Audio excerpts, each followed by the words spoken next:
October 27 മുതലാണ് പറമ്പിക്കുളം കടുവ സങ്കേതത്തിനുള്ളിലെ ചുങ്കം ആദിവാസി കോളനിക്ക് സമീപമുള്ള വനപ്രദേശത്ത് കാട്ടുപന്നികൾ ചത്തു തുടങ്ങിയത്.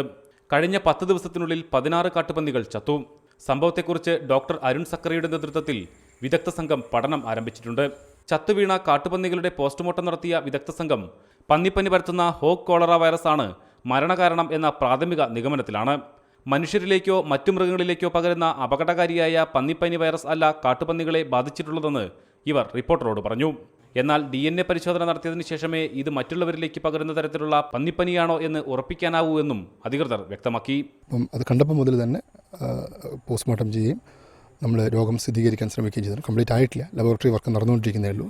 അപ്പോൾ സംശയത്തിൻ്റെ പേരിൽ നമ്മൾ ബാക്കിയുള്ള അസുഖമുള്ള ആനിമൽസിനെല്ലാം നമ്മൾ ക്വാറന്റൈൻ ചെയ്യും, അസുഖം പടരാണ്ട് നോക്കുകയും ആ ഏരിയ കംപ്ലീറ്റ് ഡിസിൻഫെക്ട് ചെയ്യുകയും ചെയ്യുന്നുണ്ട്. ഹോഗ് കോളറ, സ്വിൻ ഫീവർ തുടങ്ങിയ പേരുകളിൽ അറിയപ്പെടുന്ന രോഗം പടരാതിരിക്കാനുള്ള നടപടികൾ വനംവകുപ്പ് തുടങ്ങിയിട്ടുണ്ട്.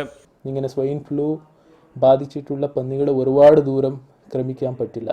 അസുഖം കൊണ്ട് ആ ചുറ്റും പരിസരത്തിൽ തന്നെ ഉണ്ടാവും. അപ്പോൾ നമ്മുടെ സ്റ്റാഫുകളെ വെച്ചിട്ട് ഈ പന്നികൾ മോണിറ്റർ ചെയ്യുന്നുണ്ട്. കൂടുതൽ ദൂരം പോവാതിരിക്കാനായി നമ്മൾ അവരെ റെസ്ട്രിക്ട് ചെയ്യുന്നുണ്ട്. വൈറസ് ബാധയെ തുടർന്ന് കാട്ടുപന്നികൾ കൂട്ടത്തോടെ ചത്തു തുടങ്ങിയത് പറമ്പിക്കുളം, ആനമല, കടുവാ സങ്കേതങ്ങളിലെ മറ്റു മൃഗങ്ങളെ കൂടി ബാധിക്കുമോ എന്ന കടുത്ത ആശങ്കയിലാണ് അധികൃതർ.